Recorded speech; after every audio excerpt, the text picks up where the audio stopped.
This is the city of the angels, Los Angeles, where I became part of the gang world.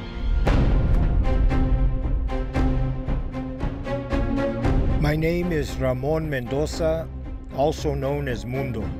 I am a former Mexican Mafia member who once specialized in murder, and I am here to talk to you about my life.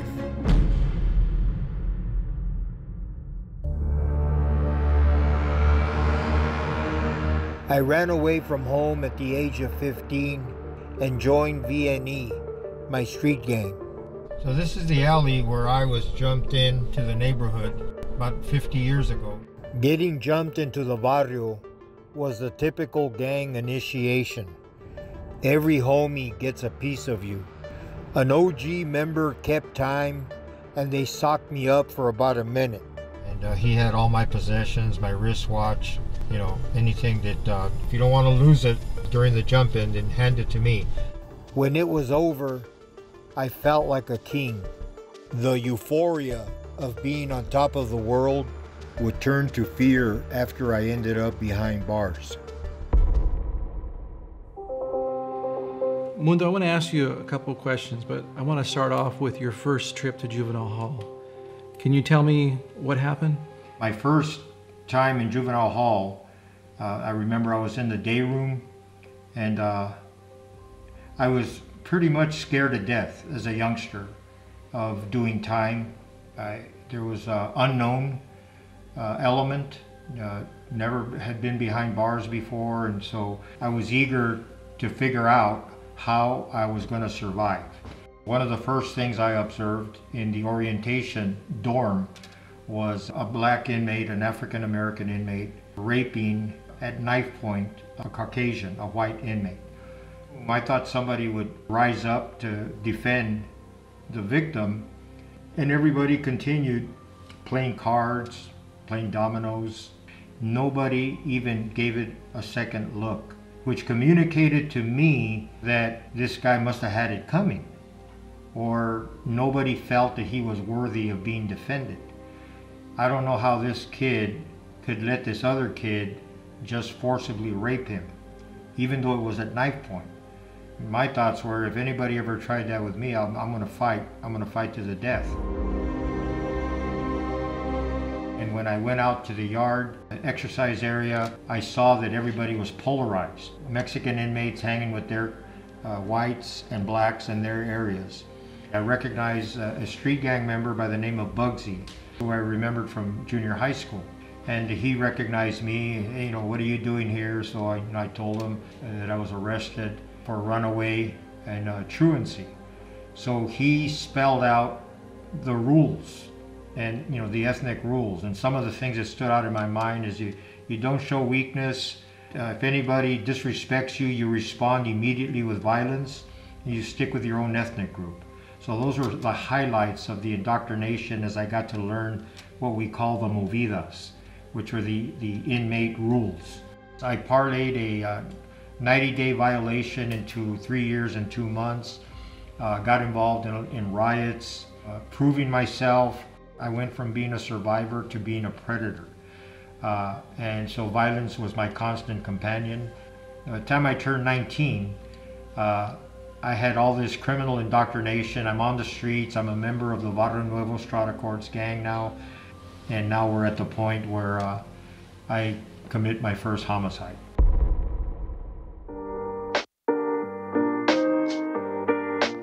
This part of the area separates Barrio Nuevo from our chief rivals, which is White Fence. The gangs pretty much were in the business of gangbanging, which is fighting against each other, selling drugs, making money, things of that nature. So this is Atlantic Street, which is the first street, so like a frontal street, bringing you into White Fence as you come from VNE. In the gang world, one major no-no is to cross into another gang's territory, especially your rival. Let's talk about that, because I understand that you were out of custody and you actually took a moment to go visit a friend, right, in a different barrio. and you went to the teen center. Can you tell us a little bit about that? Yeah, David Munguia was a member of the White Fence Gang. Him and Shiner, Raymond, were neighbors of mine. My mom and David's mom were very close friends. So David and his brother Shiner, even though they were from the rival White Fence Gang, because of our families being close, we became close. So on this particular day in May of 1969, I found out through my sister that David was at a teen center right on the border of White Fence and Barrio Nuevo. I went down to the teen center to seek out David because he's a family friend, without thinking that I'm going into rival territory.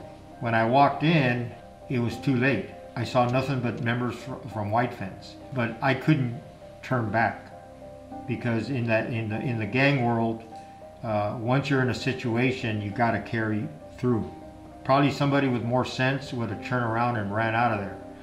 I was accosted by all these rival gang members and I was jumped. I still remember the beer bottles that were breaking on my head, and all I could do was cower and try to protect myself from the onslaught. It was like a tsunami.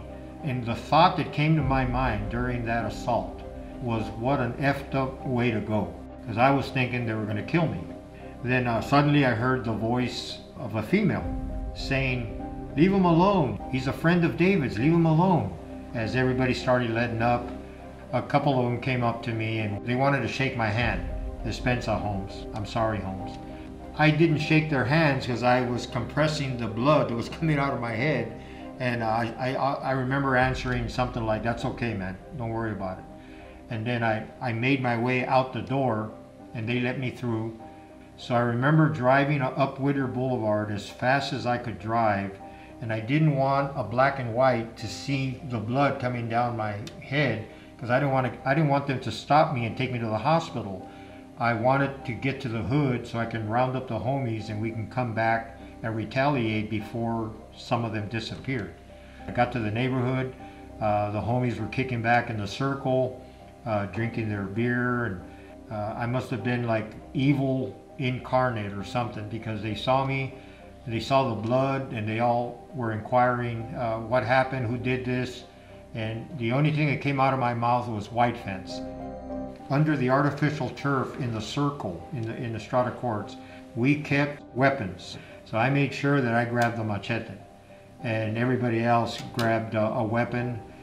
About 5 or 6 of us crammed into my car, and we headed to the teen center.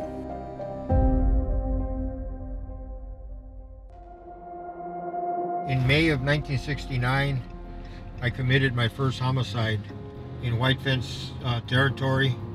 This was the location on Albertine Street. This was the location of the teen center, which now looks like housing. I was parked across the street. We all came rushing in. It was a 2-story building, and so we attacked the members from White Fence. I stabbed Fuzzy from White Fence, who was at the landing when you enter. Stabbed him. He survived. The other homies spread out, went upstairs, and they were having their confrontations with White Fence guys. I ran upstairs with the machete, and that's where I encountered Bobby Loco, Robert Lopez, my victim, and that's where I hit him with the machete. I nearly severed his head in the process, and he died.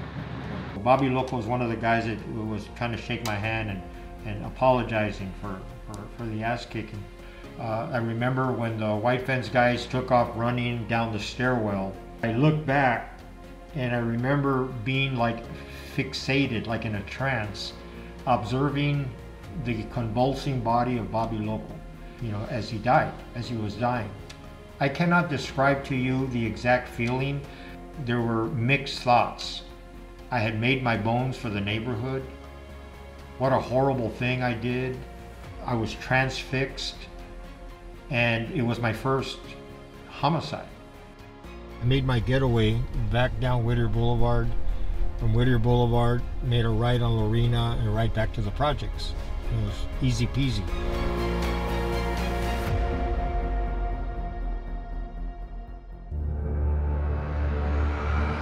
I remember later that night in Pico Rivera, they threw a party. The homeboys threw a party, homeboys and homegirls. Everybody in the party knew that I had killed a rival White Fence member. So at this party, everybody's coming up to me and congratulating me. The girls are kissing me and hugging me, and the guys are all hugging me and shaking my hand, good job. The part that they saw was, yeah, good, cool, this and that. But inside, I was wrestling with my emotions. Because like I said, it's the first guy I'd ever killed. Little did I know that it was going to get a lot easier as life went on after that first one. I guess you could call me a virgin when it came to, killing somebody. I wanted to be alone. I wanted to be by myself to consider what I was feeling, what I was thinking, but having the support of my homeboys and homegirls kind of helped me also deal with it, because they were showing love and support, and it was very twisted love, because I had defended the barrio, and we were like a family. My real family was now second in my life. My number one family now is my neighborhood, my gang. So these are all my family members supporting me.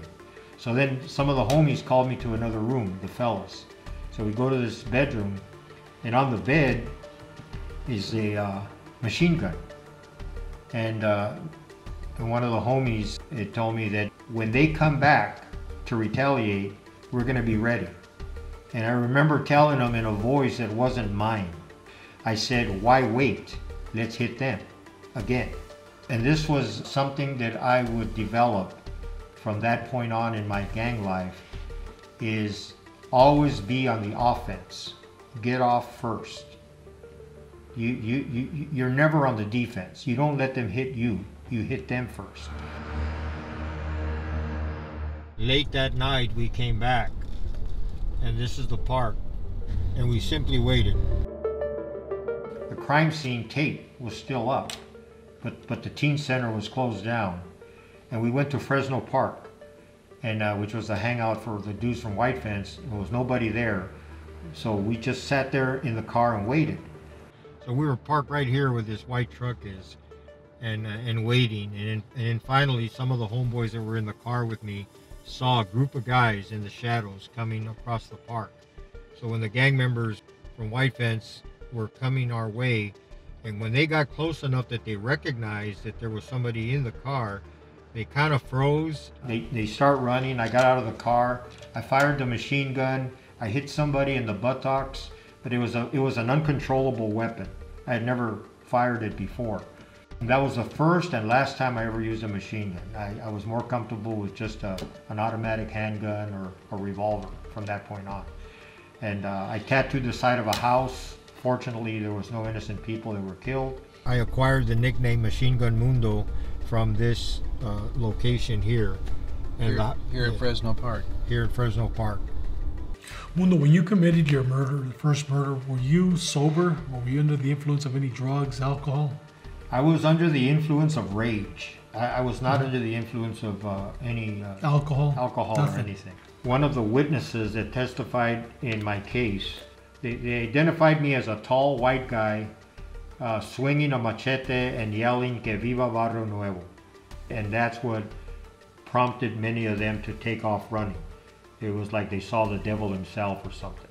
For people that don't quite understand the gang mentality, the gang lifestyle, maybe you could help them understand a little bit by explaining that this particular homicide, perhaps in your mind, it was war, right? It was war. We looked at it. We had the mindset of a warrior. And I know that sounds, when you talk about the real warriors in life, our soldiers, our police officers, and people who are really protectors, are supposed to be protectors of our society. We were doing the same thing. In our minds, we were protecting our neighborhoods. We were protecting our mini nation. Barrio Nuevo, that was our nation. White Fence, that was their nation. So we were at war.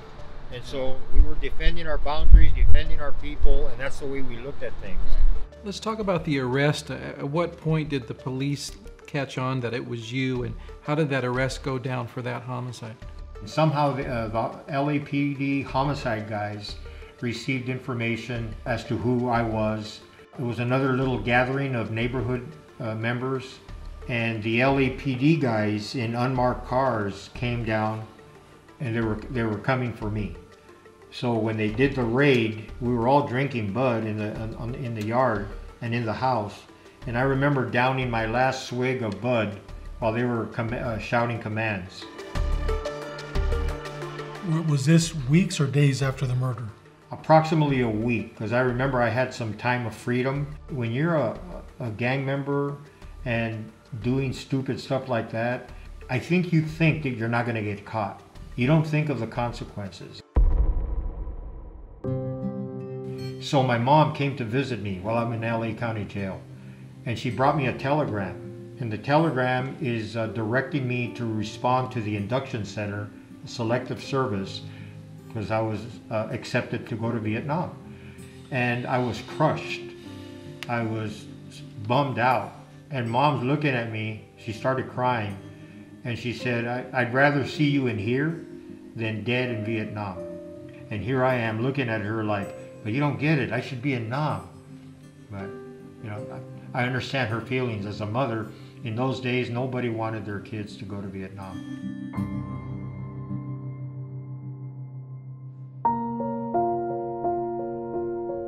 1969, while I'm in the county jail, Charles Manson had been arrested for killing, a bunch of people, him and his followers. And I was in the court line in a holding tank, and the deputies are escorting an inmate, and somebody mentioned, hey, there's that punk Charles Manson, because the inmate population did not like the fact that he had killed a pregnant, innocent woman.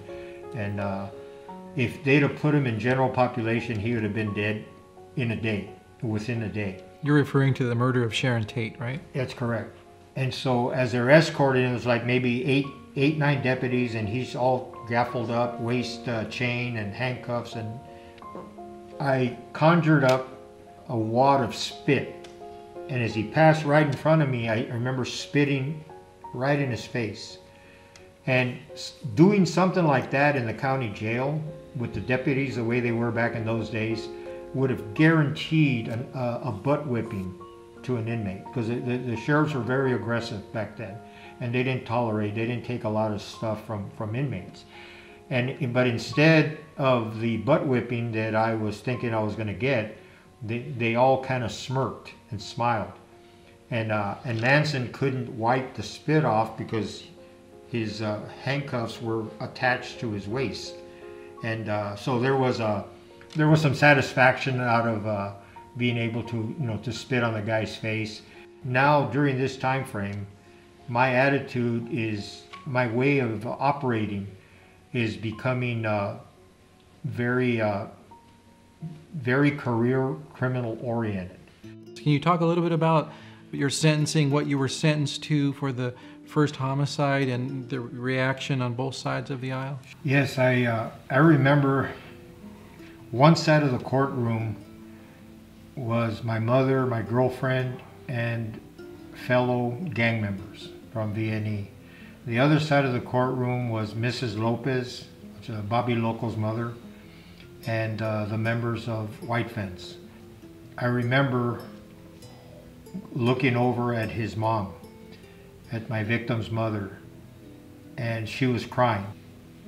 Inside, I felt compassion, I felt bad, I felt shame for having killed her son. But then when I looked at my homeboys sitting on my side of the courtroom, I had to remember that I was not supposed to feel compassion. I was supposed to feel macho and feel proud of what I did. So on the day that I was sentenced, I was given a plea bargain, a plea of involuntary manslaughter. And so when the judge is sentencing me, he said something about you need help, and you need a lot of it. And I remember cussing him out. I threw a bunch of F-bombs on him, and I cussed out his family tree. The judge turned red, the ladies are crying, and the bailiffs are scrambling grabbed me and dragged me out of the courtroom.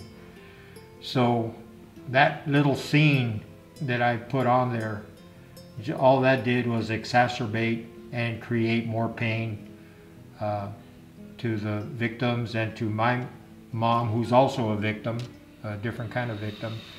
And so I was on my way now to the Department of Corrections with a big time attitude, with a chip on my shoulder.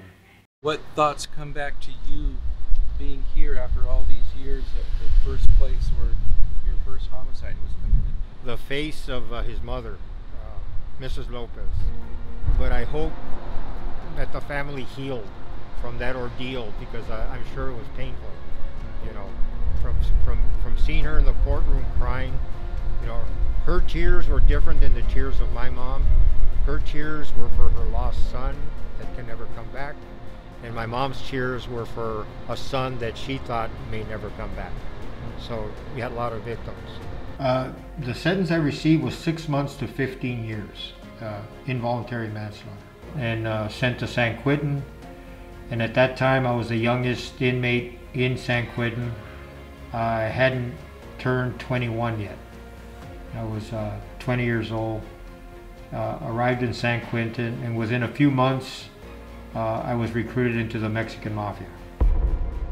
I would only serve 5 years for the murder of Bobby Loco. During my time behind bars, I became a prison gang member and joined the big leagues. I was responsible for killing 6 inmates and making a huge name for myself in the gang underworld.